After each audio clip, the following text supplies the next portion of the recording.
Bueno, bienvenidos a todos.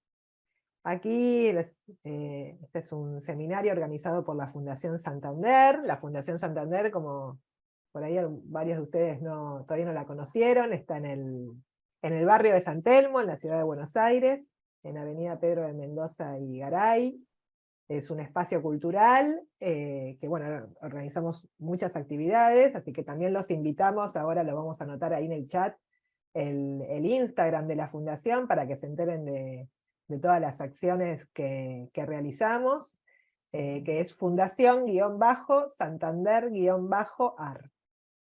Después lo anotamos, así lo tienen para quienes no nos siguen por ahí. Y bueno, este seminario forma parte de un ciclo de cursos de formación que venimos realizando desde hace varios años. Bueno, tenemos aquí como docente a Julián León Camargo, quien nos viene acompañando también. Ya en la Fundación es un docente de la casa, a quien muchos de ustedes seguramente conocen y quieren mucho como nosotros. Siempre tiene una gran convocatoria.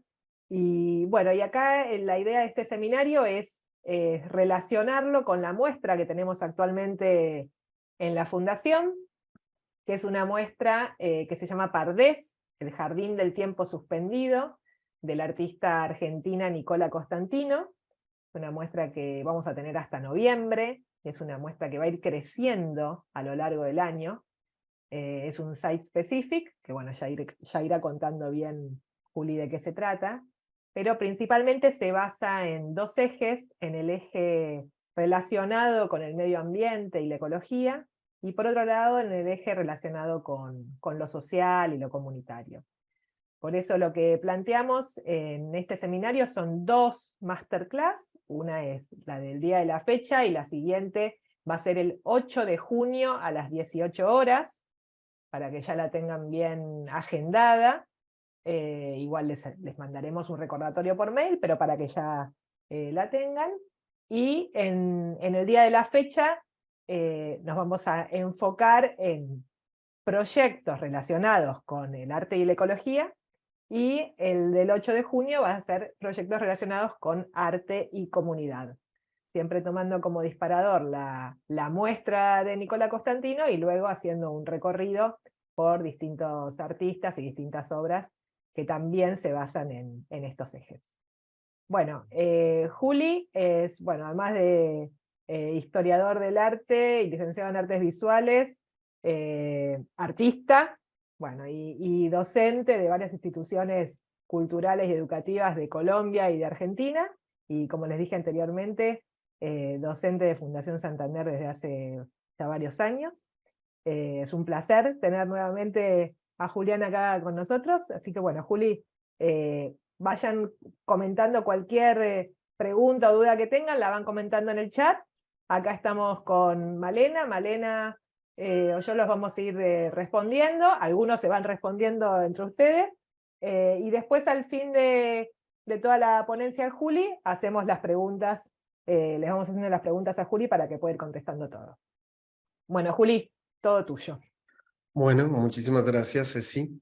Gracias a, no sé, es extraño hablar con la Fundación Santander, pero bueno, sí, muy agradecido como de este programa que viene manejando Cecilia, Elena y todo el equipo allí de la Fundación. Desde el principio, cuando me convocaron, ha sido como muy genial encontrarme con todos ustedes por este medio. Luego hay gente que me sigue escribiendo en Instagram y seguimos como en contacto por allí, que está bueno también, porque nada, es como la posibilidad de llegar a lugares a los que uno físicamente obviamente no puede, ¿no? Esta pantallita tiene sus cosas malas y tiene también sus cosas como buenas, que es precisamente eso.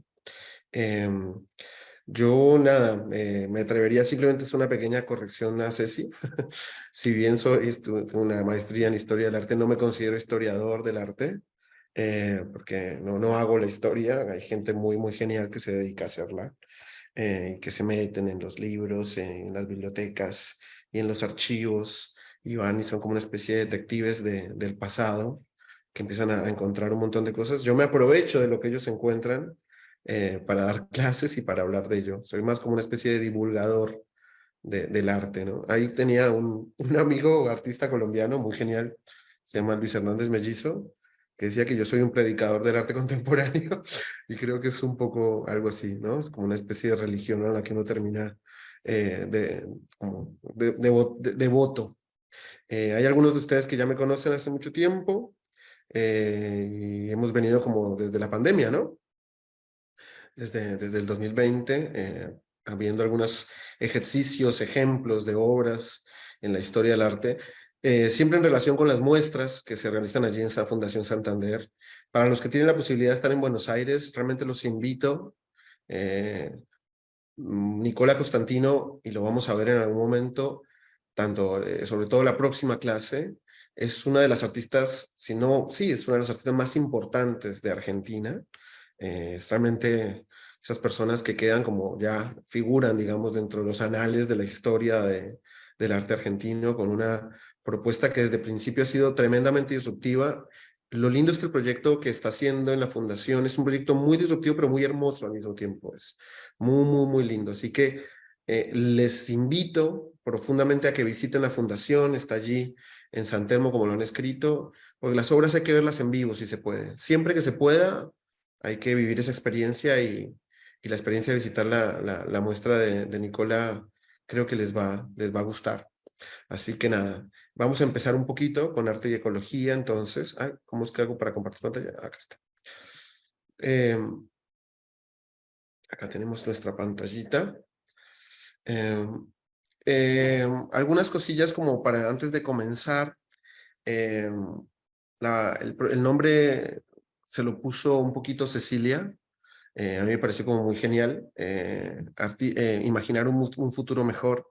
Me parece que después de lo que hemos vivido como sociedad y como mundo, como comunidad humana mundial desde la pandemia, estamos atravesando un montón de preguntas, hay muchas cosas en incertidumbre, ¿no? Vivimos como una especie de época de tensión muy extraña y de constante crisis, y muchos como ideales o sentidos, ¿no?, de la vida cotidiana y de las grandes instituciones se vinieron abajo. Se cayeron, o por lo menos les vimos la maquinaria, ¿no? Como que perdimos un poco la fe en algunas cosas. Y me parece que en ese sentido el arte tal vez tenga algunas que otras respuestas, o por lo menos buenas preguntas para hacernos y para plantear esa noción de imaginar un futuro mejor, porque la verdad, al final del día lo único que podemos pensar cuando hablamos de futuro o hablamos de felicidad es imaginación, es totalmente imaginado. La realidad es muy dura, pero la imaginación nos permite abarcar lugares que la realidad no alcanza. Entonces, me parecía muy lindo el título y quería dar las gracias a Cecilia, que fue la que se le ocurrió imaginar un futuro mejor. Cuando me lo dijo, me pareció hermoso. Y bueno, y Artistas por la Transformación me parece aún mejor. Eh, Hay dos temas, como dice Ceci, que surgen desde la obra maravillosa de Nicola. Uno es arte y ecología, y el otro es arte y comunidad. Hoy vamos a enfocarnos en uno solo, eh, que, que tiene que ver precisamente con esto que llamamos la ecología, ¿no? Y me hice muchas preguntas de cómo agarrarlo. Muchas veces se ha hablado de esto en el pasado. Está de moda hablar de ecología, ¿no? Todos somos ecológicos, y los políticos hablan de ecología, hay un ministerio de ecología, ¿no? Pareciera que hay una preocupación constante por el planeta, y suele pasar con estos discursos grandes que están rondando todo el tiempo la opinión pública, en diferentes niveles, ¿no? Muy intelectuales, muy serios y mucho más superficiales.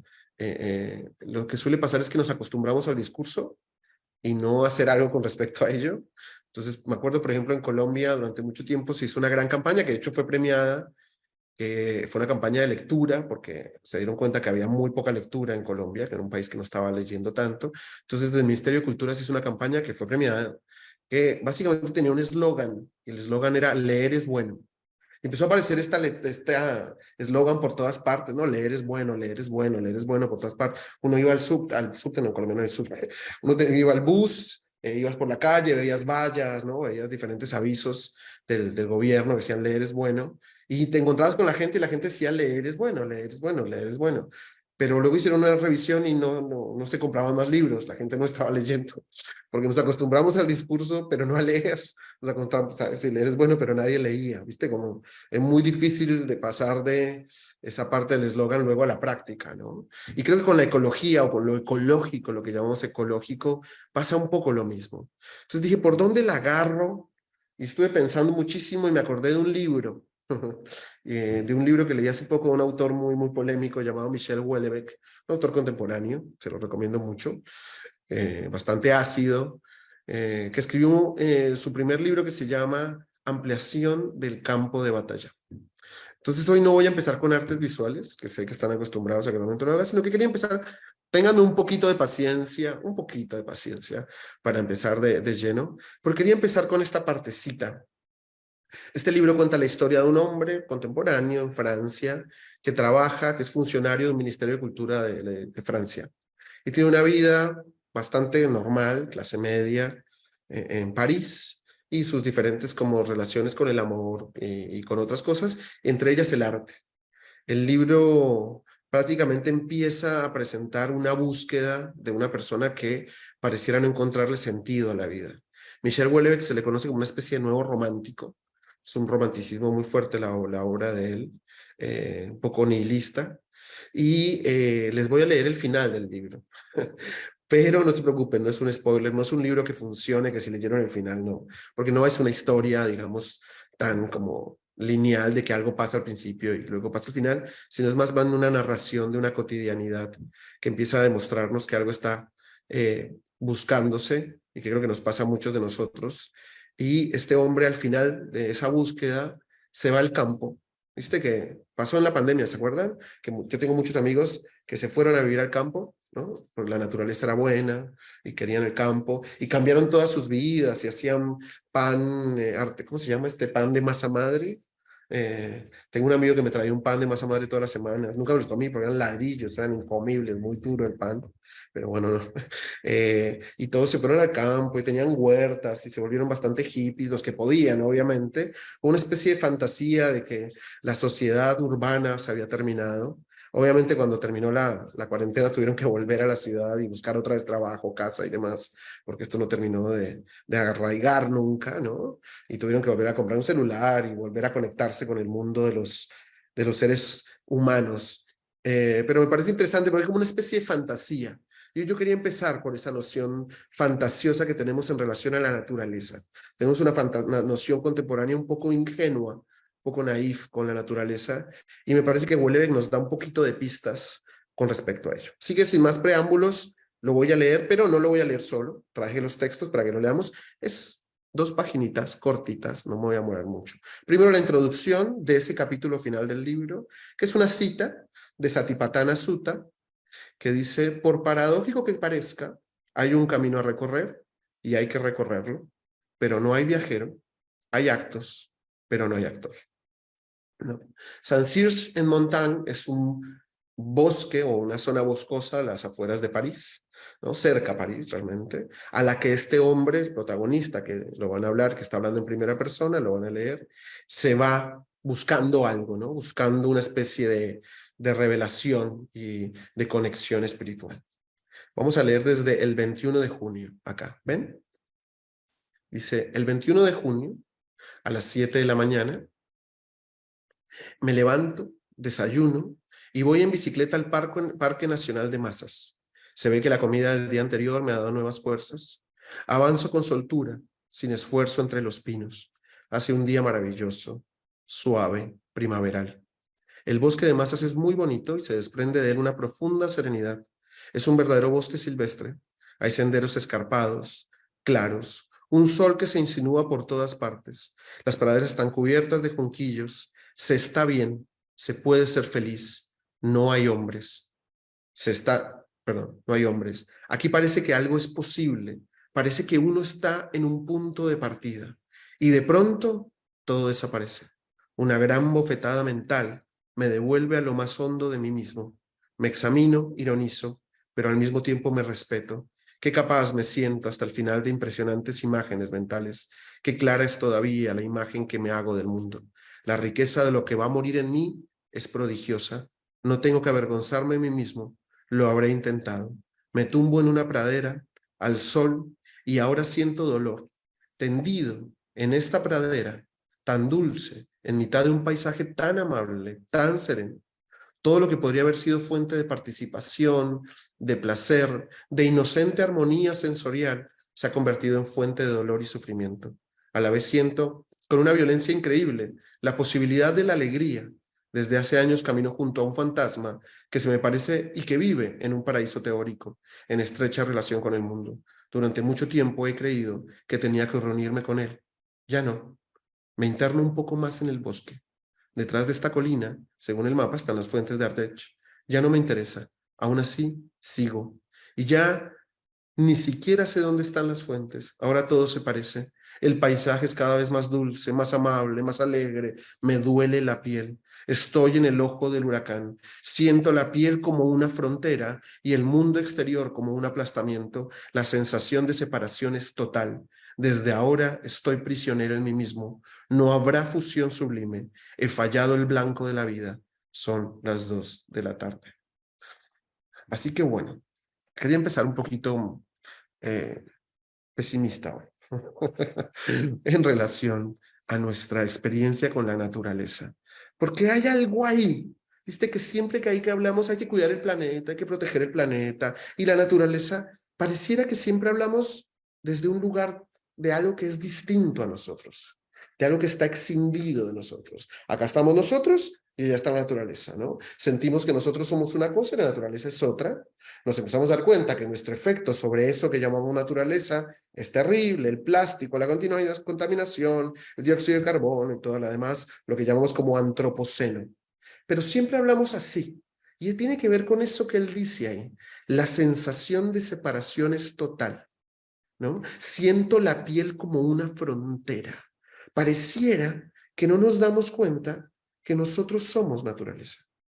Hacemos parte de esta tierra de manera total, pero hemos construido toda nuestra cultura a partir de una diferenciación entre eso que llamamos lo natural, lo salvaje, lo inhumano, y nosotros, lo humano, lo racional, lo que piensa, lo que incluso tiene que cuidar aquello. Desde el mito, la religión judeocristiana, ¿no? Judeocristiana musulmana, ¿no? Donde Adán es creado para administrar la naturaleza de Dios, ¿no? Como una especie de diferencia total, hasta nuestra época, atea o agnóstica o las religiones que ustedes tengan, donde nuestra relación con la naturaleza es particular. Y en los intentos que tenemos de ir hacia esa naturaleza, suelen, o por lo menos los veo yo en internet, ¿no? La gente que se va a hacer yoga a la playa, y la gente que hace tai chi en la mitad del bosque. Y como que hay una especie de intento de regresar allí, pero cuando uno se da cuenta, no termina nunca de funcionar. Hay algo ahí que nos separa siempre. Pareciera que la única manera en la que podemos ser hombres y mujeres y personas, ¿no? En nuestra época es a partir de esa separación, de ese límite de la piel. Y si nos ponemos a pensar en la relación entre hombre y naturaleza, pensada desde el arte, en relación a esto, por lo menos en Occidente, estoy hablando de Occidente obviamente, tenemos que ir a un punto muy particular, que es este. Y me parece que es importante y no es menor mencionarlo, que es precisamente el romanticismo del siglo XIX, ¿no? Ese momento importante dentro de la historia del arte, recuerden, si alguna vez hacen historia del arte, empezamos con el arte occidental, empieza en el Renacimiento, luego viene una cosa que conocemos como manierismo, luego viene el Barroco, después del Barroco, y una cosa extraña que se llama Rococó que no lo vamos a mencionar, viene el Romanticismo, y después del Romanticismo viene el Impresionismo y todos los movimientos de vanguardia, suprematismo, constructivismo, subcubismo, que se dieron todos al mismo tiempo a principios del siglo pasado, y luego la Segunda Guerra Mundial, las neovanguardias, ¿no? Minimalismo y otras cosas, y luego la caída del muro y lo que conocemos como arte contemporáneo, desde los años 90 hasta ahora, donde ya no hay movimientos, ya no hay ismos, solamente individuos. Y esa noción del individuo en el arte, que se empieza a gestar en el Renacimiento, 1400 es el Renacimiento, allí en Florencia, termina de gestionarse completamente, de afianzarse completamente en el Romanticismo. Porque es el primer momento, es el momento radical más bien, donde los artistas se separan ya incluso de la obligación con la iglesia y con la corte y son autónomos, ¿no? Tienen sus propias galerías, alman gremios de artistas, Turner en Inglaterra y nuestro querido Caspar David Friedrich allí en Alemania, en Leipzig, ¿no? Que empiezan a tomar decisiones muy claras, ¿no? Donde se alejan y donde construyen la mirada completamente individualista de el artista como un autor, como un individuo o individua, normalmente eran hombres lamentablemente, había muchas mujeres que quedaron completamente anuladas en la historia, luego hablaremos de eso, pero se construye esa noción de individuo. Y no es coincidencia que la construcción de ese individuo que mira, ¿no? Vemos allí esta pintura, la han visto tal vez, la usan para todo, cualquiera en la publicidad la usan, la repiten una y otra vez en la historia del cine, en la historia de la televisión, en Netflix y compañía, donde aparece este hombre, ¿no? De espaldas, parado allí en la cima de esta montaña, frente a este paisaje, ¿no? Que claramente se diferencia de él, pero él está arriba, ¿no? Él está por encima del mar de nubes, él lo puede mirar y él puede señalarlo, nombrarlo y etiquetarlo, ¿no? Es una relación muy interesante en cuanto a tamaño, el hombre es pequeño, es un hombre que como está a espaldas no tiene una identidad, así que pareciera que lo que el artista nos está diciendo en esta pintura es que nosotros somos ese hombre, ¿no? Podemos como espectadores estar parados ante como este hombre frente a la naturaleza, porque la relación con la naturaleza en el romanticismo es muy, muy fuerte. Siempre una versión de un hombre pequeño, ¿no? Que se para ante esta naturaleza y se siente distinto a ella. De hecho, es el momento en el que Kant, el famoso filósofo alemán, plantea en su crítica a la razón pura, en su crítica al juicio del gusto, uno de los momentos de la filosofía más importantes, la diferenciación entre hombre y naturaleza. Hay una cosa muy linda en Kant, la menciono rápidamente, en que dice que hay 3 tipos de belleza. No, sé que estoy un poco tenso, ya vamos a ver más imágenes, van a ir un poquito. Es una introducción un poco teórica, pero Kant dice que hay 3 tipos de belleza. Y me parecen divertidas, no sé si le doy la razón, pero por lo menos está bueno para tener conversaciones cuando uno va a los museos. Entonces, las 3 tipos de belleza que Kant dice que son, es el primero, ante lo utilitario. La sensación de belleza que tenemos ante algo hecho por el hombre que es completamente utilitario y que entre más práctico y útil es más bello. No sé si les pasa, pero nos pasa con esto. Creo que estamos un poco ensimismados con estos aparatitos. ¿Viste? Cuando destapas por primera vez un celular y que le quitas el plastiquito, ¿no? Esa sensación de perfección inmaculada, hasta que se raya la primera vez, luego se te cae 20,000 veces, qué sé yo, pero este momento donde tenemos una máquina que no es bella realmente, es un objeto bastante frío, pero en su minimalismo y en su funcionalismo total nos resulta lindo, ¿no? Un automóvil, qué sé yo, cualquier tipo de artefacto. Es un tipo de belleza. Kant dice que no es una belleza alta, es una belleza más o menos menor. Luego la compara con la belleza del arte, que a diferencia de los objetos utilitarios, que puede ser un mueble, una máquina, el arte no tiene ninguna utilidad.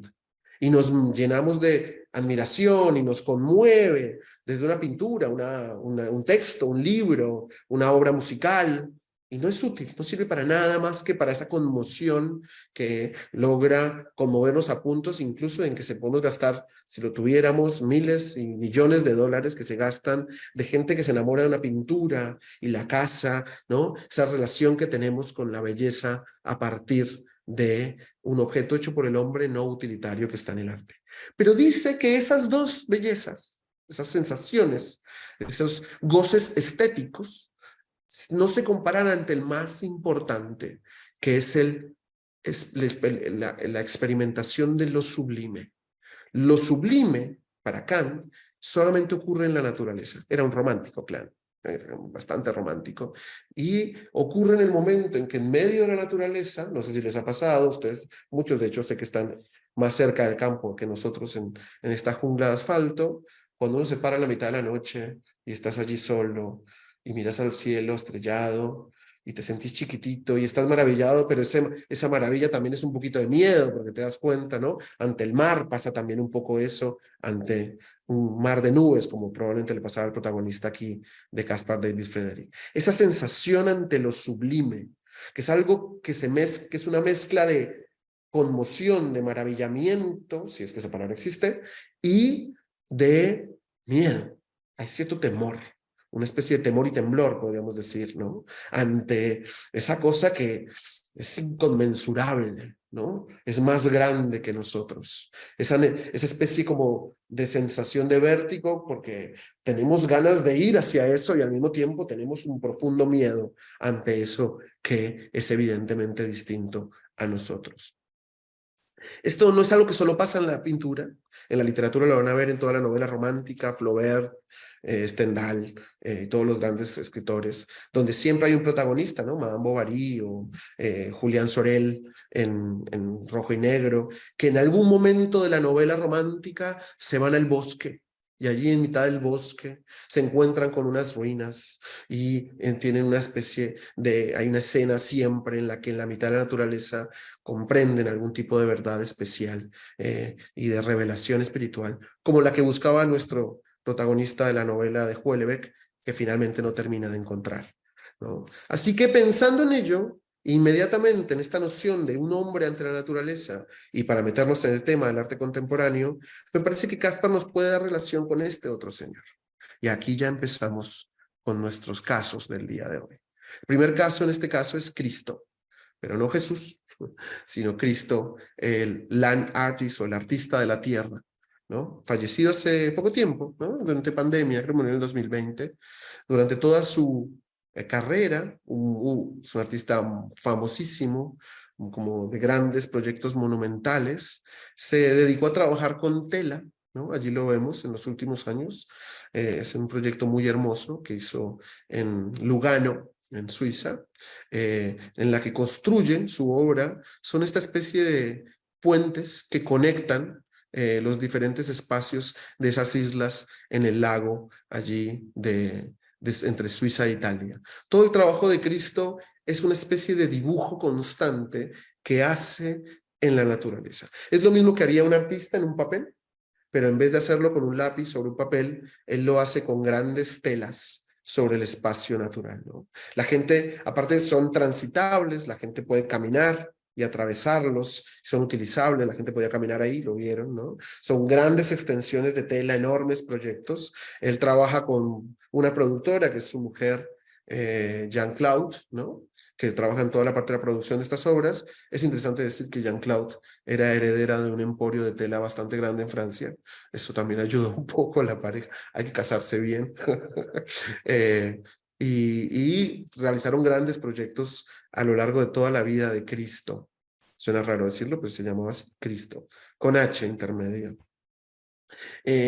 Todos los proyectos de Cristo, de todos los proyectos de Cristo, tal vez el más emblemático, o un poco el que realmente lo lanza a la fama, lo hace en Florida, en Miami, a las afueras, en Florida, en el mar, digamos, frente a Miami Beach, están los Cayos de Florida. Son una serie de islotes muy grandes, enormes, vírgenes, han sido visitados, pero digamos que no vive nadie allí, protegidos por diferentes leyes ambientales, y él lo que hace es ampliar a partir de unas telas inflables toda la costa, como una especie de señalamientos de estos espacios que parecieran que están allí y que quieren ser demolidos todo el tiempo por los desarrolladores inmobiliarios de Florida. Que esto es interesante, hoy en día están protegidos, pero para cuando Cristo hace esto, las leyes todavía no son muy claras con relación a el acceso, digamos, a estos espacios que suelen ser mirados como un tierrero, ¿no?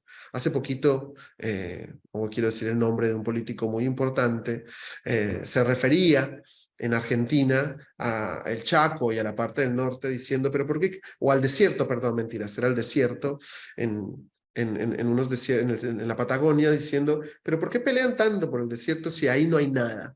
¿Viste? La mentalidad, más allá de la cuestión política, de que como nosotros en términos humanos no vemos, no sé, un panda o un animalito que nos guste, o arbolitos lindos, ¿no? Y la noción edulcorada que tenemos de naturaleza, son un montón de plantas. En Colombia diríamos matorrales, que la verdad poco hacen y no son lindos, y a quién le importan, tumbémoslos y construyamos casas y mansiones y ganemos dinero.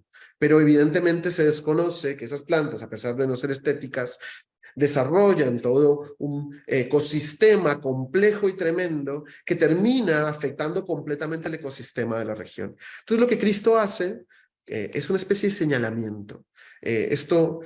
Una crítica de arte la llamó estructura axiomática, ¿no? ¿Qué es una estructura axiomática? Suena muy elegante. Es como cuando ustedes leen un libro y subrayan.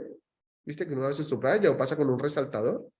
Esto sería algo muy parecido. No están añadiendo nada nuevo al libro, pero tampoco es nada, es algo. Están señalando algo, están resaltando algo. Estas acciones funcionan, nuestras obras funcionan como señaladores de espacios antes invisibilizados. Al señalarlas de esa manera, se invisibilizan. Las telas se guardaron completamente, ningún animal fue un proceso, alguien me pregunta eso, probablemente ya lo preguntaron, fue totalmente cuidado, no generó ningún impacto negativo en el ecosistema y lo que hizo fue concientizar a la Florida sobre la presencia y la necesidad de que estos cayos sean protegidos como hábitat de muchas especies, tanto vegetales como animales. Pero es muy interesante la lógica de Cristo y es cómo cubriendo algo haces que se vea más. A veces el arte hace eso, tapa algo para que se vea más, para que al quitarlo de la vista o al señalarlo, como suele ocurrir en estas situaciones, se vea más. Uno de sus grandes proyectos fue toda esta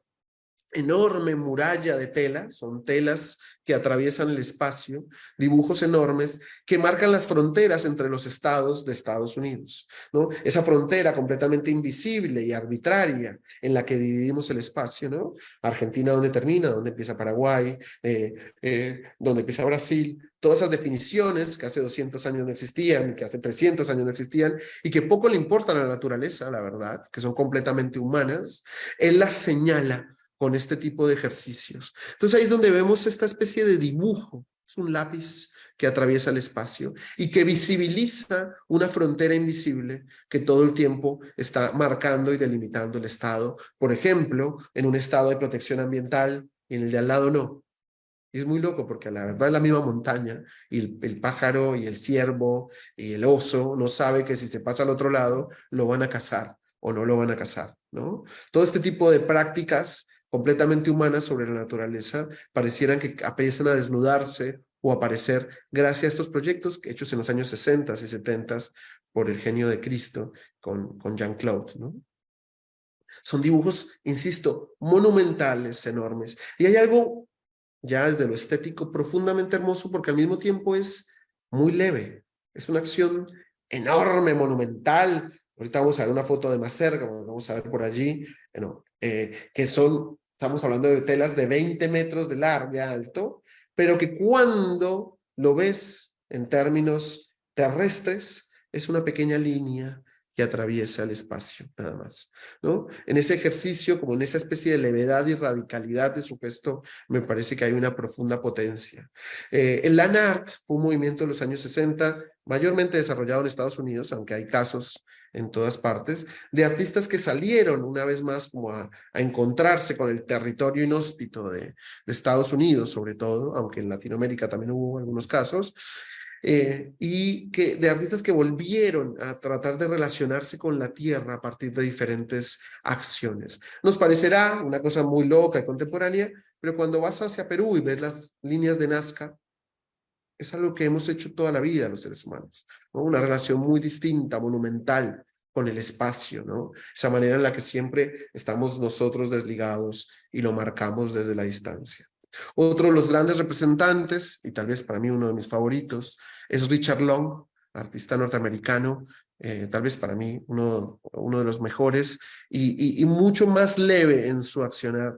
Long se va a diferentes espacios naturales y en lugar de traer algo externo al espacio, como hace Cristo, que trae la tela y como hacen algunos otros artistas, lo que Long hace es trabajar en el mismo espacio con lo que el espacio le ofrece, haciendo acciones mínimas pero monumentales, ¿no? Una línea de 100 metros en la que construye con las piedras de color blanco, ¿no? Las apila hasta generar una línea recta. Un gesto humano, profundamente humano, porque lo recto, esa línea, no es natural, pero que trabaja siempre con la materialidad propia del lugar.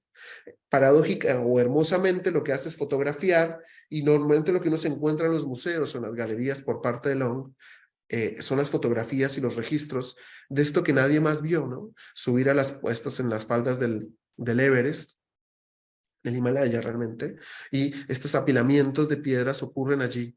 Probablemente, aparte de algunos expedicionistas de esta montaña, muy poca gente va a tener acceso a ver la pieza viva. No sé cuánto tiempo, si hay movimientos, si hay deslaves de la nieve, avalanchas, vaya a quedar esto. Entonces es una especie de ejercicio profundamente efímero y pasajero del cual solo queda un registro.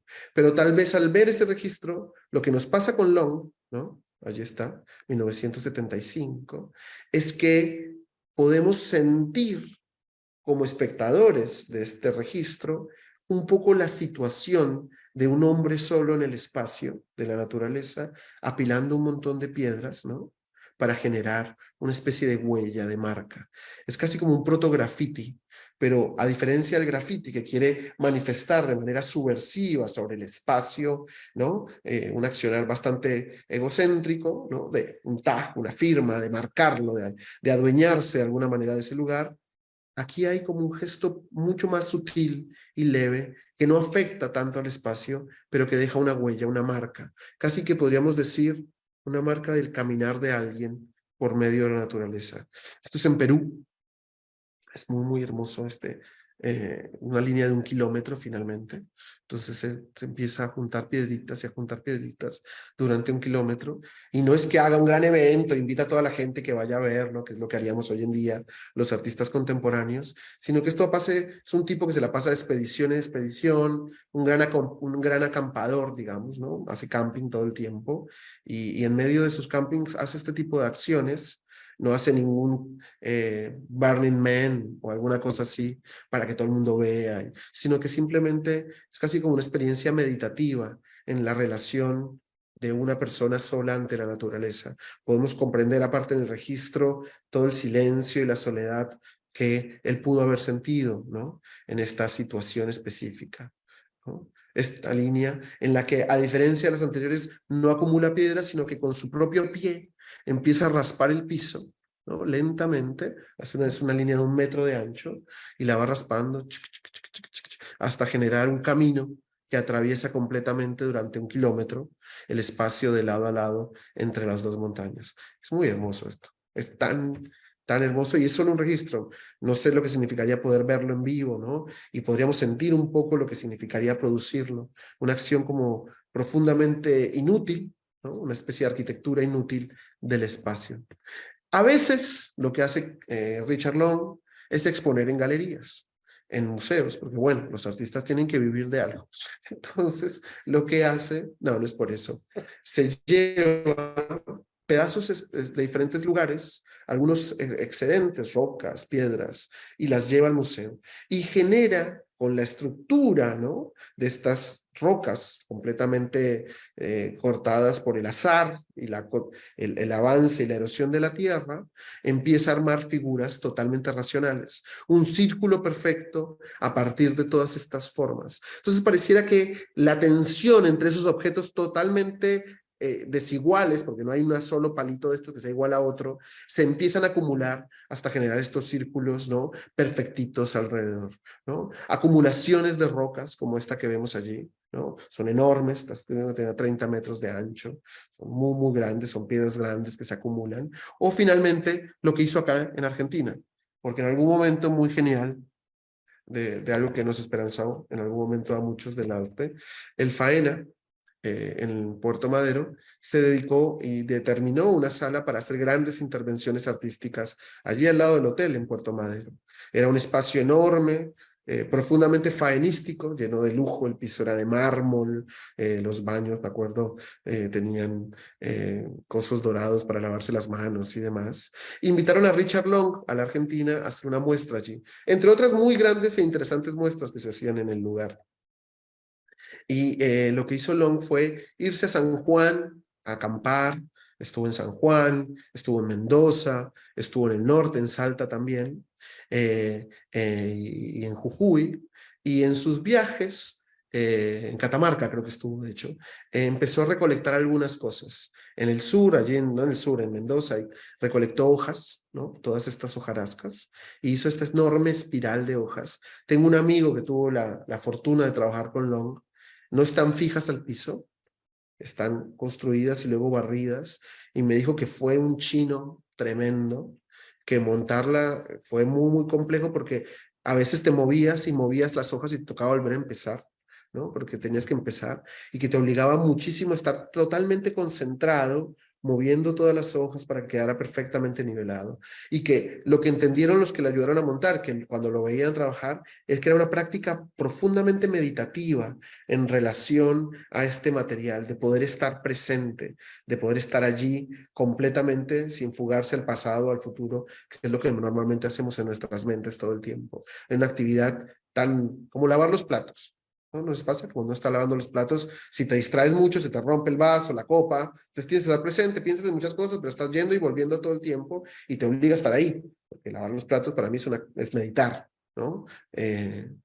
Cosa que todavía es muy interesante en Argentina, que no tenemos tantos dishwasher y que nos toca lavar los platos, por lo menos yo los lavo a mano todavía.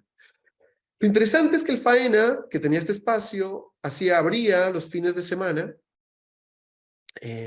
las muestras, pero entre semana alquilaba el lugar para eventos sociales, casamientos y eventos institucionales, y un poco la instrucción era que había que levantar las obras, ¿no? Y luego se volvían y se colocaban. Y creo que Long les arruinó un poco el plan, porque no se podía, si bien se podía levantar, volverla a montar iba a implicar una semana entera y de poner las hojitas otra vez. Así que durante todo el tiempo de la muestra de Richard Long, jamás lo levantaron. No contento con eso, agarró del norte de Argentina un montón de barro y arcilla y sobre la pared de fondo blanquecina, perfectamente limpia y elegante y lujosa, dibujó con sus propias manos, ahí se ven las marcas de las manos, con barro en la pared, esta especie de sigurat, ¿no? De torre enorme, de la cual goteaban barro, ¿bien? Ahí ven cómo gotea el barro abajo, y goteaba el barro sobre el piso de mármol del espacio del Faena. Más allá como de la situación específica, recuerden que cualquier pregunta, duda, las pueden escribir en el chat, la vamos a mirar al final, como somos muchos, si no se nos va el tiempo en eso, pero yo trato de responderlas al final, pueden escribirlas ahí en el chat. Y me parece muy interesante todo este ejercicio, es una relación profundamente geométrica, racional, con algo completamente inhumano, salvaje, ¿no? Del mundo de la naturaleza, ¿no? Una especie de tratar de encontrar ese punto de encuentro sin negar la categoría de lo otro, pero también sin negar la propia humanidad racional que mira y contempla ese espacio natural. Y es esto. Una vez más, Caspar David Friedrich, monje frente al mar, una pintura hermosa, ¿no? Este pequeño hombrecito sin identidad allí, un monje parado frente a ese mar negro y oscuro que se encuentra en el fondo. Esto me hizo pensar necesariamente en otra obra, en una pieza muy clara de la historia del cine. Es una película famosísima que se llama Fitzcarraldo. Vemos claramente que se basan en su estética, que repite una historia muy genial y muy extraña en la selva amazónica del Perú, de un empresario que quería atravesar este barco de un lado al otro, desde el Amazonas hasta el mar. Y como no podía hacerlo, tenía que atravesarlo, y trató de utilizar a un montón de personas, de gente que lo ayudó, ¿no? Lo ayudó, que contrató, tratando de pasar el barco de un lado a otro, una especie de empresa ridícula y completa de pasar un barco por encima de la selva. Werner Herzog, el director de esta película, que recrea o que cuenta esta historia, es una historia que ocurrió en la vida real, de alguien que trató de pasar un barco a vapor por medio de la selva, recrea la película en los años 70, en tal vez una de las joyas del cine más geniales, se las recomiendo muchísimo, está gratis en YouTube, son de esas películas fantásticas. Contrata a un actor genial y muy desquiciado llamado Klaus Kinski, y se dedica a repetir esta misma obra en la mitad de la naturaleza, ¿no? Atravesar un árbol. Es obviamente una actuación, pero lo que Herzog quiere es hacerlo en la vida real, repetir la misma lógica. Es una locura. desde los problemas legales que tiene con la policía, estamos hablando de años 60 en Perú, las estafas, los robos, y luego la selva, cómo se le empieza a complicar todo. Klaus Kinski estaba completamente loco, se emborrachaba todo el tiempo, era un agresor, le pegaba a la mujer, no sabían cómo detenerlo, era un tipo muy, muy complicado, y la película fue una empresa que terminó siendo una película tremenda, pero fue una locura que costó un montón de plata y que fue una pérdida, obviamente, porque la película no es tan entretenida, es excelente, pero no es una película comercial, digamos, en el sentido hollywoodesco. Y en medio de eso, Herzog hace un documental paralelo a la película que cuenta toda esta historia, ¿no? Este es el afiche muy de la época, años 60, y vemos la gente pasando el barco por mitad de la selva. Y me parecía interesante traerlo hoy y oírlo un poquito, porque esta versión de la naturaleza de Herzog me parece que nos va a terminar de romper esa mirada un poco infantil que tenemos de la naturaleza. Así que si me bancan, dura 2 minutos, lo vemos juntos. Yo le voy a poner, tiene subtítulos en español. Y este es el director de la película en los 60, en lo que se llamaría el making of, el documental que acompaña la película. No es la película, es el documental de cómo se hizo la película. Y quiero que oigan lo que dice este alemán en mitad de la selva, completamente hastiado de toda la situación y completamente maravillado, como una especie de romántico contemporáneo, que cada vez que lo veo me da ternura, risa y un poquito de dolor. Spoiler. Of course, we are challenging nature itself, and it hits back. It just hits back. That's all, and that's grandiose about it. And we have to accept that it is much stronger than we are. Kinski always says it's full of erotic elements. I don't see it so much erotic. I see it more full of obscenity. It's just, and nature here is vile and base. I wouldn't see anything erotical here. I would see fornication and asphyxiation and choking and fighting for survival and growing and just rotting away. Of course, there's a lot of misery, but it is the same misery that is all around us. The trees here are in misery and the birds are in misery. I don't think they sing, they just screech in pain.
It's an unfinished country. It's still prehistorical.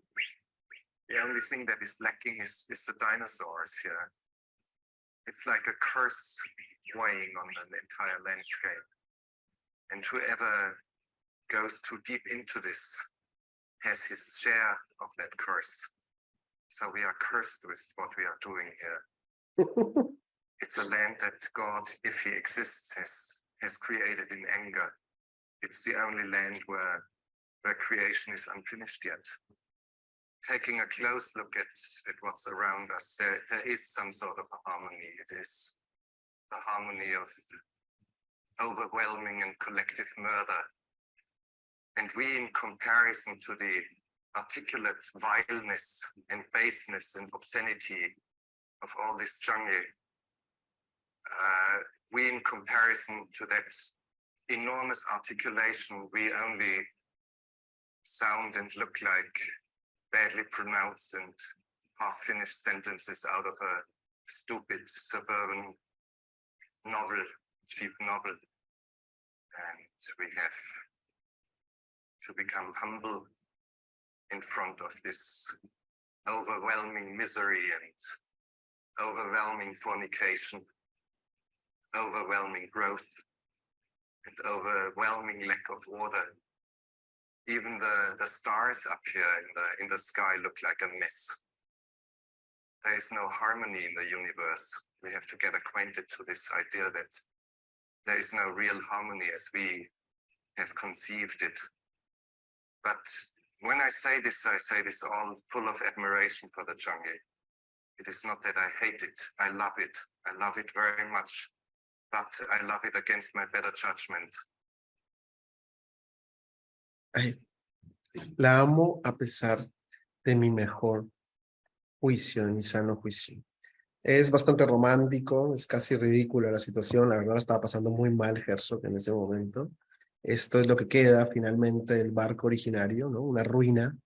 Porque creo que al final del día, detrás de todos los discursos ecologistas de proteger la naturaleza, estamos asustados, estamos re asustados, porque no se va a acabar la vida se hace paso, han venido un montón de situaciones en la historia de la Tierra, antes de que los humanos existieran, el meteorito, las grandes heladas, ¿no? Y la vida sobrevivió, y se vuelve a hacer paso, y nada la detiene. Porque ese es el tema, lo que nos está pasando es que la naturaleza se nos viene encima, tsunamis, terremotos, volcanes, ¿no? Los mismos hongos que empiezan a proliferarse por todas partes, los insectos y todos los grandes problemas que estamos teniendo por el cambio climático. Pues nos empezamos a dar cuenta, como Herzog, que esa naturaleza linda y buena que hay que cuidar, porque pobrecita, ¿no? Los perritos y los gatitos, no es tal. Es una cosa compleja, tremenda, y que no tiene fin y que lo único que quiere es reproducirse a sí misma. Y nos sentimos, tal vez, como dice nuestro querido Herzog, un poco humildes. Tenemos que sentirnos un poquito humildes ante eso. Creo que a lo que nos hace falta no es pararnos desde esa locura, ¿no? Del romanticismo, esa sensación, ¿no? Hablando de la ruina en la mitad de la naturaleza, de pararnos frente a la naturaleza y mirar a ver cómo la controlamos, sino reconocer que ante ella nosotros somos el elemento de paso.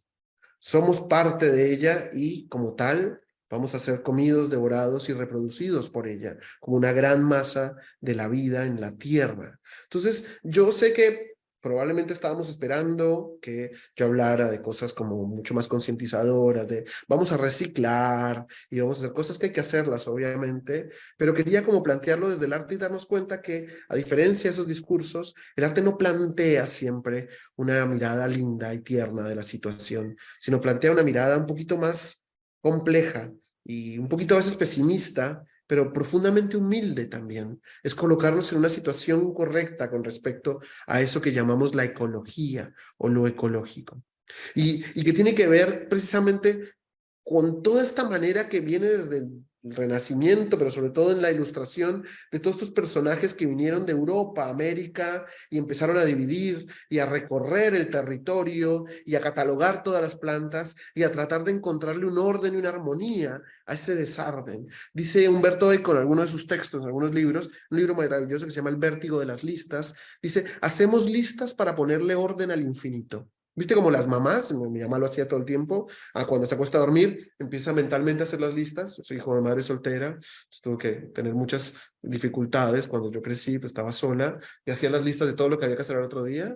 Era tan compleja la vida y tanta dificultad que haces listas para poderle poner un poquito de orden a esa locura que es la vida. Bueno, estos expedicionistas botánicos, ¿no? Vinieron a Latinoamérica a conocerla y a nombrarla y a catalogarla y a poner todos estos nombres, porque es lo que la ciencia hace todo el tiempo, de tratar de ordenar aquello que es inordenable, pero de tratar de catalogar, de ponerle un nivel, un cuidado y de ponerle orden a ese infinito tremendo. Los dibujos son hermosos, obviamente, y siempre están hechos bajo leyes muy propias, digamos, de la historia de la botánica y de la biología, donde se catalogan todas las plantas, todos los animales, siempre desde la mirada europea en las expediciones botánicas de 1800 en América. Y pensando en ello, me acordé de un artista colombiano que conocí hace ya mucho tiempo, un artista bastante interesante llamado Alberto Baraya, que se dedica en la época contemporánea, ya desde el arte, de manera bastante crítica con esta mirada europeizante, ¿no? Del que europeo que viene al mundo salvaje para ponerle orden. Él se dedica, como colombiano, a catalogar una especie de flora contemporánea de nuestra época. Son grandes archivos que uno ve cuando va a sus exposiciones, como los que ven ahí en pantalla, y cuando uno se acerca es el herbario de plantas artificiales. Todas las plantas que él hace las encuentra en las ciudades y son plantas artificiales, en las peluquerías, viste, como en diferentes tiendas que ponen plantitas artificiales. A mí me ha pasado últimamente que me he encontrado con algunas que logran realmente engañarme, porque te das cuenta que están cada vez más parecidas a las plantas reales. Y él lo que hace es una expedición botánica a partir del plástico, porque todas son hechas de plástico, ¿no? Y es un archivo enorme de plantas, recolecta información, plantas en diferentes partes de América, del mundo, a Europa, a Estados Unidos, y tiene todo un archivo interminable, es un herbario gigantesco donde, imitando a los expedicionistas botánicos de 1800, cataloga las plantas de plástico de nuestra época. No hay nada más raro que una planta de plástico, ¿no? Es chistosísima esa noción. Hemos llegado al punto de tan separados que estamos de la naturaleza que no nos bancamos que la naturaleza vive y muere. Nos molesta la muerte, entonces nos inventamos una planta que no muere nunca, pero porque nunca estuvo viva. Solo muere lo que ha estado vivo.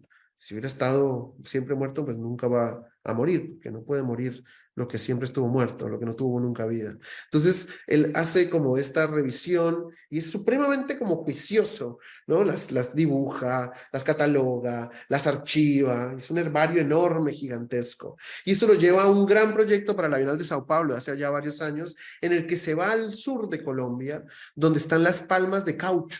El caucho, hasta hace, todavía hoy en día, pero sobre todo en el pasado, antes de que tuviéramos el plástico contemporáneo, se saca de una palmera, de un árbol realmente, que lo llamamos palma, pero es un árbol, donde se extrae de la resina del árbol una especie de látex natural que produce el árbol y que se generó enormes sembradíos, monocultivos, que ya sabemos lo que producen los monocultivos, que destruyen la flora natural del lugar y que sacaban el caucho de ahí. Entonces le parece muy divertido que el material más sintético también proviene de la naturaleza. Entonces lo que hace es una empresa tan rara y tan desquiciada. En la Bienal de Sao Paulo se va a la selva amazónica y toma la decisión de que con la misma caucho extraído del árbol va a ser un molde del árbol de donde fue extraído el caucho. Entonces él saca todo el caucho del árbol y con ese látex natural le hace un molde al árbol. El árbol no se muere, no le pasa nada, y lo extrae y se lo lleva al espacio de exposiciones y se expone ahí. Es como una especie de la piel del árbol, hecho a partir del mismo árbol de extracción. Es muy lindo porque todas estas técnicas son de los pueblos originarios. Ellos extraían y entienden que hay maneras de labrar el árbol para que en esta especie de, no sé cómo llamarlo, sangrado, es una palabra un poco fea, sangrado, pero en esta especie de extracción, ¿no? de esta resina, se extraiga haciéndole el menor daño posible a los árboles. Cuando llegó el hombre blanco, obviamente, a estos lugares, en la necesidad de tener más y más caucho, lo que hacía era extraer de manera desquiciada, necesitando muchos más árboles para poder dar y suplir toda la demanda que se generaba. Y lo que hace Alberto es irse a la selva y hacer la copia del árbol con las mismas técnicas de los pueblos originarios. Entonces, una vez más, como si el arte todo el tiempo nos estuviera mostrando maneras de romper un poquito, de imaginarnos una brecha menos grande entre aquello que es la naturaleza y nuestra relación con ella y nosotros como humanos excindidos de esa naturaleza, ¿no? El árbol aparecía allí expandido en el espacio de exposiciones. Y pensando en eso, y pensando en el herbario del querido Alberto, me acordé obviamente de Gabriel Orozco. Gabriel Orozco, uno de los representantes más importantes del arte contemporáneo mexicano, un artista como muy importante, hace una acción muy genial, y es que se va a una playa en Estados Unidos y se da cuenta que, no se les ha pasado, está llena de plástico, donde empieza a ver toda la basura, y empieza a extraer cosas, y empieza a extraerlas con un grupo enorme de personas, y saca en 1 kilómetro de playa todo el mugre, la basura y los objetos que se encuentra en una especie de kilómetro cuadrado de playa. Saca cosas nuevas, pero también antiquísimas, las conserva, hace esta pieza que se llama Constelación y las lleva al museo. Toda esta es la basura que se encuentra allí en el museo. Allí vemos todas las botellas, frascos, boyas, plásticos, diferentes microplásticos, ¿no? Las cataloga por colores, hace una especie de ejercicio muy, muy hermoso, donde aparecen allí catalogadas. Nótese que, a diferencia de lo que esperaríamos en una campaña de concientización, no hay una búsqueda moralista de decir acá, ay, miren lo malos que somos con la naturaleza. Eso está en otro tipo de campañas y son importantes. Mejor dicho, no es Greta Gerwig, ¿no? Es otra figura acá, la de nuestro querido a Gabriel, y lo que hace es catalogarla y se da cuenta que hay una profunda belleza en estos objetos. Los limpia y los coloca allí en el espacio, y no solo eso, sino que los fotografía. Uno por uno fotografía cada uno de estos objetos. Entonces aparece una enorme constelación desde el plastiquito más pequeñito, la goma de mascar, la pinza de pelo que alguien dejó caer, pedacitos de plástico, mírenlos allí, había unas vitrinas también con todos estos pequeños plastiquitos encontrados, y los cataloga en una enorme constelación que parece luego fotografiada y replicada allí en las paredes. Entonces, esa extracción de todo nuestro paso por la naturaleza, ¿no? Como humanos, queda allí otra vez reflejado en su profunda mugre, ¿no? Pero al mismo tiempo belleza. Son objetos bellos. Y solamente pareciera que el arte nos puede devolver una mirada distinta de eso. Es lindo.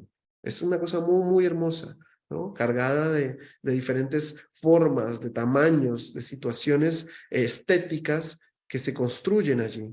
Y que si tal vez hiciéramos eso con la tierra, nos daríamos cuenta que estamos desperdiciando un montón de cosas que no son basura y que podrían ser vistas de una manera distinta. Pero no desde el lugar moral, que no le compete a este artista, sino desde el lugar estético, profundamente estético, a partir de encontrarse estos productos en la naturaleza. El paso del hombre por la naturaleza. Y eso me hace pensar en otro artista, que es Marc Dion. De la misma manera que Alberto y que Gabriel piensan en la relación que tenemos con esta naturaleza, ¿no? Con lo ecológico, Marc Dion, un verdadero activista ecológico, toma toda su obra, artista canadiense, toma toda su obra como una reflexión sobre cómo hemos representado la naturaleza en la historia de la representación humana. Desde los 1800 a nuestros días, cómo representamos la naturaleza. Entonces vemos grandes construcciones, siempre objetos encontrados, ¿no? Objetos hechos por él, de representaciones de la naturaleza. Desde la foto del señor que pescó y salió con un pescado, ¿no? Que se viste que le toman una foto para el pescadito y por ahí lo devuelven después, hasta ilustraciones y representaciones en la historia del arte de la naturaleza a nivel científico. Son grandes archivos armados a partir ya no de una sola fuente, como pasaba en el caso de Alberto Baralla, sino de materiales encontrados en archivos disímiles. Para la Bienal de Sao Paulo, este es el Parque de Ibirapuera, es un espacio muy emblemático allí en la ciudad de Sao Paulo, que de hecho va a ser este año, a final de año, en septiembre, en Sao Paulo, invita a los espectadores a generar un nuevo archivo, ya no a partir de las nociones científicas, sino que uno llegaba y era invitado a pintar las plantas que uno recordaba de su infancia y de su memoria, las plantas que uno tiene, de las cuales uno tiene recuerdo. La idea era construir un archivo que termina construyéndose enorme a partir de la memoria de los espectadores ahora activos, ¿no? Dibujantes, cualquier persona podía participar, que se sentaban allí y ampliaban este archivo de memorias compartidas de sus plantas recordadas de la memoria. La planta, el limonero de mi abuela, ¿no? La palmera en la cual yo tomaba de niño, me subía, qué sé yo. Todo ese tipo de imágenes quedan recordadas y quedan registradas a partir de los dibujos de los paseantes en un archivo que durante todo el tiempo de la Bienal iba creciendo, iba creciendo, iba creciendo y terminaba apareciendo allí en relación obviamente a la flora y fauna que rodea a Sao Paulo. Grandes construcciones, como una especie de dioramas, ¿no? Que señalan esta relación incómoda con la naturaleza, ¿no? La casa, la especie de la choza del cazador, llena de escopetas, de pieles de animales, todo obviamente, todo esto es sintético, todo es completamente falso, es un montaje, pero que en esta especie de teatralidad nos señalan una relación muy clara del hombre con la naturaleza, que se siente como dominador de esa naturaleza, ¿no? Construcciones un poco mucho más claras, ¿no? De la naturaleza contemporánea, donde el diorama, a diferencia del diorama, los dioramas son esos objetos como en los museos de antes, en los museos de ciencias naturales, como acá en La Plata, que están como unas esculturitas para recrear una escena y para contar algo, tienen esculturas y un fondo pintado. Bueno, él hace esto y acá hace un diorama, pero está lleno de basura, ¿no? Y de desechos en la que los animales tienen que existir. Tal vez los dioramas contemporáneos, tal vez en 200 años, cuando hayan museos que cuenten nuestra época, como nosotros contamos la época de los, no sé, nerdentales, pongan un diorama así, ¿no? En vez de poner personas, van a poner toda la basura que producíamos. Y luego, finalmente, dentro de los diferentes proyectos, el hermoso proyecto de la vida de un árbol muerto. De manera, el Neucon Vivarium, de manera radical, Mark Dion propone allí en Estados Unidos, en el norte de Estados Unidos, un vivario distinto. Su obra pública, su escultura pública, a diferencia de lo que estamos acostumbrados, que puede llegar a ser una escultura de algún artista conocido, que ponen en la mitad de una plaza, él propone un vivero en el que toma un árbol muerto, caído en la mitad del bosque, y lo lleva entero y perfecto, ¿no? Y lo coloca en la mitad del vivero, allí en el espacio. Hay un vivero totalmente diseñado, y para que comprendamos una vez más que ese árbol no estaba totalmente muerto, era el sedimento para un montón de vida y de procesos orgánicos en medio del bosque. El proceso es muy complejo y una vez más casi romántico, ¿no? Agarrar un pedazo de árbol enorme del bosque y traerlo a la ciudad. Luego conseguir los fondos institucionales y gubernamentales para construir un vivero que aparte no lo construyen ya, sino que tienen que mantenerlo, porque es un vivero, entonces tiene que tener la humedad, la temperatura y todo un proceso educativo para que luego las personas, sobre todo colegios de niños, vayan a este lugar y se encuentren con la diferente flora que hay en el espacio. Es muy hermoso este proyecto porque está todavía vivo hoy en día. Ese árbol muerto, ¿no? Desaparecido del bosque, está lleno de vida, se vuelve el hogar de un montón de especies de musgo, de hongos, de plantas, de insectos, incluso de aves que lo habitan y que genera un ecosistema complejo. Entonces los niños vienen con los colegios y aprenden de la naturaleza real, natural, y no la naturaleza domesticada a la que estamos acostumbrados, ¿no? Las plantitas del jardín botánico, igual son lindas, pero lo que trato de decir es una naturaleza un poco más salvaje, más a partir de la putrefacción de la naturaleza que surge la vida, ¿no? Y genera este hermoso proyecto que hasta el día de hoy se puede visitar, que tiene una vida y que va cambiando y que vive con las estaciones y que sigue en acción constante allí en Estados Unidos. Luego me acordé en ese sentido de la obra de David Brooks, una obra con la cual todavía no estoy de acuerdo, pero que me pareció genial. Brooks agarra en el PS1, que es un museo muy importante, el MoMA en Nueva York, una sala de exposiciones gigantesca. Brooks agarra un árbol gigantesco, ¿no? Siembra un árbol enorme, una serie de plantas, una especie de ecosistema pequeño de plantas, y lo que hace es cubrirlo completamente con concreto.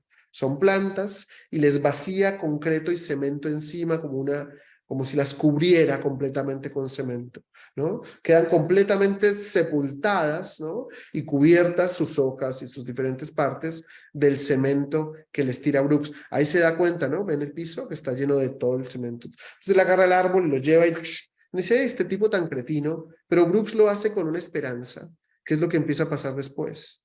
El árbol no se muere, sino que sobrevive y empieza a romper el cemento.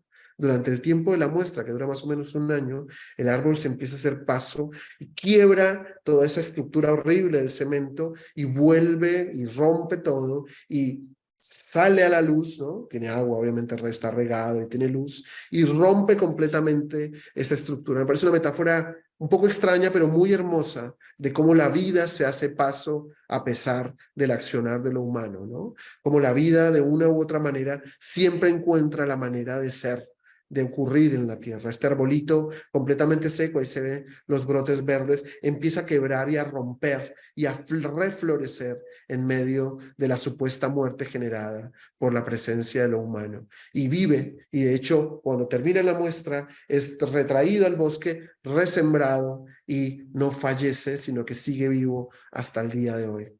La vida siempre se hace paso. Es lindo eso, ¿no? Es un accionar un poco feo el de Brooks, ¿no? Pero afortunadamente con un muy lindo resultado. Y luego me acordé de la obra, genial, esto es muy genial porque muy poca gente lo conoce, de Alan Sonfist. Esto es muy genial porque ya voy a terminar. Alan Sonfist, igual empezamos a las 1:15 y ya, y eso más o menos dura 1 hora y cuarto la clase.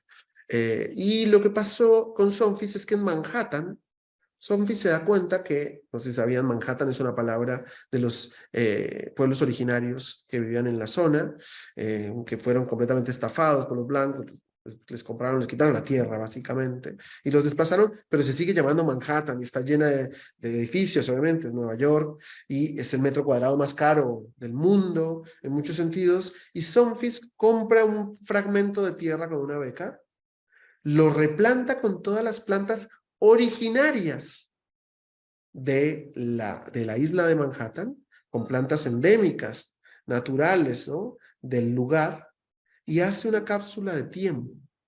Se llama Time Landscape. No se puede entrar.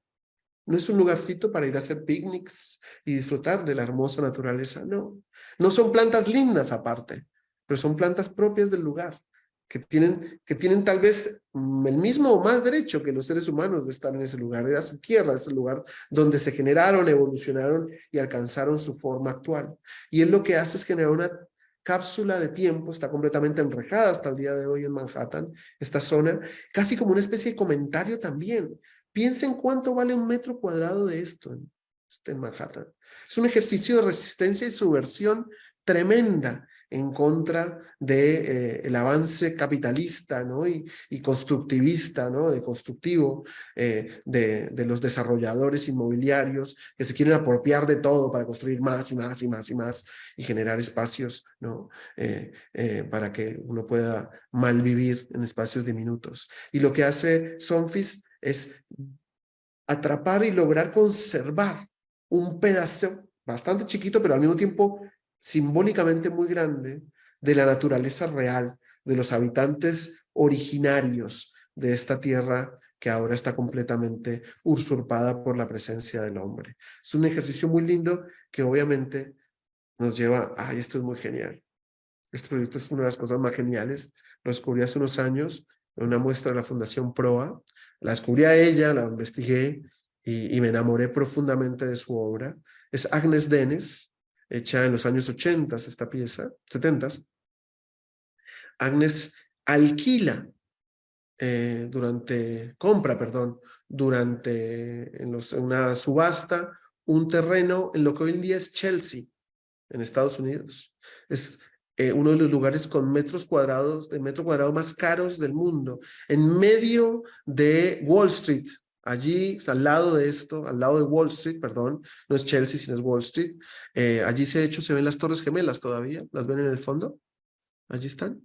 Y ella compra un terreno en mitad de este lugar, ahí lo vemos, y se dedica a sembrar trigo. Y siembra trigo. Y lo cosecha y lo regala. Y es muy interesante porque logra ser productivo en la tierra, ¿no? Mientras allí, en las oficinas de estos edificios, hay gente que está especulando con el valor del trigo, precisamente, ¿no? Cuánto vale, ¿no? Las acciones de diferentes empresas y con pequeñas acciones y especulaciones electrónicas generan grandes y terribles transformaciones en la historia y en la naturaleza. Agnes Denes pareciera como un comentario muy hermoso, muy subversivo. Toma la tierra más cara para todos estos desarrollos inmobiliarios, financistas y financieros, y vuelve a hacer algo que es lo que nos define como seres humanos, que es sembrar la tierra. Siembra un trigo no transgénico ni nada de esas cosas, lo cosecha, dura cerca de un año entero, todo el proceso, digamos, de sembrarlo y de cosechar el trigo, y envía el trigo a diferentes museos y fundaciones en todo el mundo como una prueba total de este ejercicio de resistencia, ¿no? Es casi como, es muy genial, ¿no? Pensemos todos estos trigos naturales, ¿no? Creciendo allí en la mitad de este campo frente a estas torrecitas, ¿no? Duraron un poco lo mismo también. Estas torrecitas ya no están más, se cayeron. Y el trigo, bueno, seguimos comiendo pan, afortunadamente. Y es muy lindo eso, ¿no? ¿Qué se necesita realmente para alimentar a la gente? Si se necesita esto, se necesita esto. Hay una relación ahí como muy, muy extraña. Y nótese que no es que se va al campo y siembra trigo en el campo, no. La acción y la subversión de Agnes Denes no es sembrar un campo de trigo, eso ya se hace. Y también ocurre mucha especulación ahí, lo sabemos, ¿no? Pero la acción subversiva es hacerlo allí, en ese lugar, que supuestamente es valioso por otras razones, y hacerlo más valioso, aparte luego regalar el producto que genera con su trabajo allí como obra de arte. Hay una especie de metáfora muy, muy hermosa que espero que nos quede clara en esa noción de alimentar a mucha gente como un ejercicio artístico. Obviamente lo que luego queda como obra es todo el registro de este proceso, y muchas veces en algunos museos la bolsa de semillas de trigo que se envió a diferentes partes del mundo, que todavía se conserva en diferentes lugares. Recuerden que las obras de arte no son poderosas por su acción material, ¿no? Porque alimentó a toda la gente que alimentó, hizo todo lo que hizo, sino por su capacidad simbólica de aludir a posibles cambios y transformaciones. No se trata de que ella cambiara y destruyera Wall Street para siempre, sino que señala que es posible vivir sin eso. Es eso, señalar que es posible vivir sin eso. Es importante recordarlo todo el tiempo. Señala que es posible vivir sin esto, sin pensar en el dólar todos los días. Y hay otra vida posible, otra relación distinta con el mundo, ¿no? Ahí vemos las diferentes escenas que me parecen supremamente simbólicas de este proceso. Y para terminar, y porque no podía faltar, yo sé que siempre les hablo de él, pero bueno, ¿qué vamos a hacer? Tal vez uno de los proyectos ecológicos fundantes en la historia del arte y de la relación del arte y ecología en el arte contemporáneo, que es nuestro querido Joseph Beuys en Kassel. La documenta de Kassel ocurre cada 5 años en la ciudad de Kassel, en Alemania. Es tal vez el evento más importante del arte contemporáneo mundial desde los años 50, después de la Segunda Guerra Mundial. Y como su nombre lo indica, hace una documentación del arte contemporáneo. Ocurre en Kassel porque es una ciudad que quedó completamente destruida después de la Segunda Guerra Mundial. Eran donde se fabricaban armas para los nazis, ¿no? Y esta ciudad quedó completamente devastada por la guerra. Beuys, una especie de chamán, artista, biólogo también de formación, entre otras muchas cosas, es invitado a la Documenta a hacer una obra. Y lo que plantea es muy simple. Esta es la plaza central frente al museo principal, el Friedrichshain, que es el museo principal. La Documenta es como decir el Mundial de Fútbol, pero para el arte contemporáneo, algo así. Y lo que hace Beuys es tirar sobre el parque central frente al Museo de Arte Contemporáneo 7,000 piedras y 7,000 rocas de basalto. Las tira y ¡pum! Llegan los camiones y tiran 7,000 piedritas y las apoyan allí en ese lugar. Estaban totalmente tiradas. Son rocas grandes, pesadas.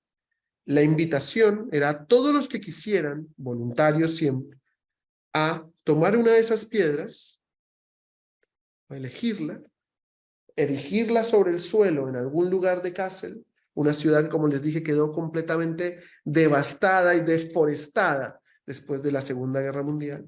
Erigir ese basalto y al lado sembrar un roble, ¿no? Mucha gente del mundo entero fue. Nótese, es interesante que el museo donde ocurre el arte, entre comillas, está allá atrás y la obra está ocurriendo al frente. Su acción es un ejercicio de plantación. Es interesante la roca, porque la roca funciona como una especie de testimonio, ¿no? Las rocas de testimonio, viste que uno a veces ve rocas erigidas en diferentes partes de la ruta o en diferentes partes del desierto, cuentan que alguien estuvo allí. que ese árbol fue sembrado por alguien, que en esa roca hay una historia, hay una anécdota específica. De hecho, el que aparece allí en la foto, en el borde, es García Uriburu, el famoso artista argentino que era muy amigo y cercano a Boyce y trabajó mucho con él. Se fue hasta Kassel a ayudarlo a sembrar. Y la gente, en él y otras personas, agarraban su arbolito y lo sembraban y reforestaron entre todos una ciudad entera. Allí vemos todo un ejercicio colectivo, comunitario, que permite que una ciudad que antes estaba vacía esté otra vez llena. Esta es una foto contemporánea de los árboles hoy en día. Allí vemos las piedritas y vemos los árboles al lado. Entonces me parecía interesante empezar desde el pesimismo y llegar a este lugar. Hace poquito oía por allí en una serie una frase muy famosa que dice que la humanidad, una sociedad es grande cuando hombres viejos siembran árboles bajo cuya sombra saben que no van a poder estar, ¿no? Siembran árboles para una generación venidera. Me parece muy lindo esto porque la mayoría de las personas que sembraron estos árboles ya no están, pero está allí esa historia, ¿no? Simbolizada en esa piedrita y ese arbolito que replantó. Muchas veces han tratado de quitarlos para poder hacer cambios. Hoy en día Kassel está llena de bosque por todo lado, pero toda la ciudad de Kassel, viste que siempre quieren quitarnos los árboles en la ciudad de alguna manera, pero toda la ciudad pelea y son casi una especie de patrimonio intocable de la ciudad. Y me parece muy, muy hermosa esa noción, ya para ir terminando y cerrando antes de ver las preguntas, de entender que las posibles relaciones que tenemos con la naturaleza no pueden surgir de una ingenuidad meramente infantil, de que la naturaleza es linda y buena, es complicada, y que nosotros hacemos parte de esa naturaleza. Somos naturaleza y hacemos parte de ese ecosistema, y nos puede llevar puestos a nosotros también. Y me parece que Boyce lo comprende muy bien y genera una obra que genera una transformación tremenda. No es un cuadro, no es una pintura puesta en un museo, pero me parece que es supremamente valioso este ejercicio que le cambió completamente la historia a una ciudad que había sido devastada por el paso del hombre, por la guerra. Y creo que ese tipo de ejercicios nos deben recordar muy bien que cada acción que hacemos todo el tiempo, si la hacemos con conciencia, es artística. Y para eso traje una frase final del mismo Boyce, que me parece linda. Es como una especie de statement, ¿no? De declaración de principios, donde Boyce dice: solo por medio de una ampliación radical de sus definiciones será posible que el arte sea ahora el único poder evolutivo revolucionario. Solo el arte es capaz de desmantelar los efectos represivos de un sistema social senil que continúa tambaleándose a lo largo de la línea de la muerte. Desmantelar para construir un organismo social como una obra de arte. Cuando ejerce la libertad para crear y redefinir sus límites, todo ser humano es un artista. Cuando ustedes ejercen la libertad para crear y redefinir los límites, ustedes son artistas. Eso es ser artista. Así que nada, termino con eso. Vamos a ver las preguntas. No sé si hay alguna pregunta que quedó por allí. Bueno, muchas gracias, Juli. Hay muchos comentarios, bueno, durante toda la ponencia, con cada artista fueron haciendo comentarios de muy interesante la obra o el artista. Ahí preguntan, por ejemplo, con respecto a la obra de Agnes Denes, Sí. si hay alguna razón por la que plantó trigo, cuando no es planta autóctona de América. Creo que precisamente como por su valor universal, en ese sentido ya dentro de Occidente, es una pregunta interesante que habría que hacerle a ella, me parece. Yo podría interpretarlo de esa manera. El trigo casi que se vuelve, por lo menos dentro de Occidente, ¿no? Como el alimento más básico que hay, ¿no? Tal vez podría haber sembrado, no sé, soja hoy en día, pero me parece que el trigo es un poquito más, tiene una historia muy, muy clara dentro de la historia de Occidente, ¿no? Y el mensaje iba a ser mucho más claro si sembraba, no sé, quinoa o otras. Hoy en día lo haríamos, pero pensemos, estamos hablando de una obra en los años 70, también el contexto es importante. Y creo que es mucho más directa la acción de sembrar trigo en ese lugar, que aparte, no sé si se dieron cuenta, no era un bosque que ella intervino, era un territorio ya baldío, completamente demolido y dispuesto para construir nuevos edificios. Ella lo alquila por 2 años ¿no? Para sembrar su trigo allí en mitad de ese espacio. Hoy en día está lleno de edificios esa zona, pero creo que tiene que ver con eso, el valor como de símbolo mucho más directo, ¿no? De ícono de la alimentación natural del hombre occidental, que si hubiera usado otro alimento probablemente hubiera sido más compleja la obra y no sé si el mensaje hubiera sido tan directo y claro, específicamente en la época. Me parece que el trigo le pegó al punto. No sé qué piensan ustedes. Podríamos interpretarlo. Bien, después hay un comentario con respecto a la obra de David Brooks, que dice que esto se puede ver en la naturaleza cuando los árboles llegan a romper piedras para Es poder una nacer. locura eso. Viste que todo el tiempo eso es muy genial. Aquí en Buenos Aires también pasa un montón cuando las raíces empiezan a, ¿viste? Y empiezas a tener problemas porque como son tan viejas, y es linda Buenos Aires en ese sentido, tiene estos árboles añosos. Sí, eso es muy genial, solo que es lento, ¿viste? No es lento, es un tiempo distinto al nuestro. Nosotros somos muy cortitos, vivimos 80 años con toda la suerte, tal vez menos, tal vez más, pero la naturaleza eso no es nada. Hace poquito veía a Neil Tyson Degree, que es como un famoso astrofísico, divulgador de ciencia, perdón, sí, y decía, si nosotros imagináramos la historia de la Tierra, como un calendario, ¿no? Del 1 de enero al 31 de diciembre, la humanidad aparece en la historia de la Tierra en el último minuto del 31 de diciembre del año, de toda la historia. Nuestra presencia en la Tierra es nada. 4.000 millones de años tiene más o menos nuestro planeta. Y nosotros en el planeta llevamos cerca de 40.000, 80.000 años. No se sabe, no es muy claro, que no es nada. Es un soplo. Y esa noción creo que uno la entiende cuando ve estos árboles que empiezan a romper cosas viejísimas y se empiezan como a agrandar y que crecen tanto tiempo. Es lindo eso, sí. Bueno, después otro comentario con respecto a la obra de Richard Long, la que estuvo en el Faena, del sentido ritual que tiene su obra, ¿no? Que es como, dice, como bailar alrededor del fuego. Sí. Sí, a mí me parece profundamente meditativa y tanto en la experiencia de los que la hicieron, lo acompañaron porque aparte trabaja con gente y había como toda una preparación y toda la gente que lo conoció a él ya falleció. Era un hippie en serio, como esos hippies de antes, viste, como un tipo que realmente tiene una relación muy particular con la naturaleza y toda su obra pareciera que lo invita a uno a tener esa experiencia también. Creo que faltan proyectos así hoy en día. Proyectos un poco que nos cambien la temporalidad de este aparato horrible que todo el tiempo es rápido y que nos obliguen a pensar más despacio, a otro tipo de ritualidad. Para eso también está la muestra de Nicola también, ¿no? Sí, tal cual. Sirve para contemplarla tranquilamente y parar Sí. un poco, ¿no? También el Sí, mismo sí. título lo dice, ¿no? El jardín del tiempo suspendido. Esperemos y contemplemos.